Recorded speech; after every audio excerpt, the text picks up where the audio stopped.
Hi, Ma'am Nika. Hi, vlog. Welcome to my guys. Ito po yung Clorox na bato.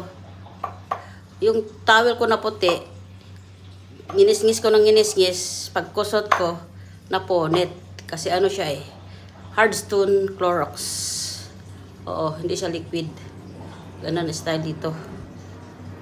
Baka pwede ang mukha nila, kiskisin ito. Tutuklap lahat ang mga punggod, mga punjay, mga alipunga, mga higad sa mukha. Kailan mo kukunin dito, ma'am? Sana yung driver mo? Ano na ngayon? Anong pizza na? Dito naglalaba ako tapos na.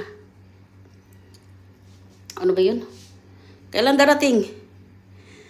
Tinignan nila yung sasakyan. Sabi ko, it's not my fault. It's not my mistake. Because I'm parked in the parking area and go inside the school to pick up your brother, Ahmad. Pag ano namin, ano ba tawag dito?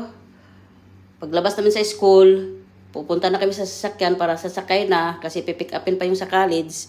Sabi ng gwardiya, sabi niya, tawagan mo ito.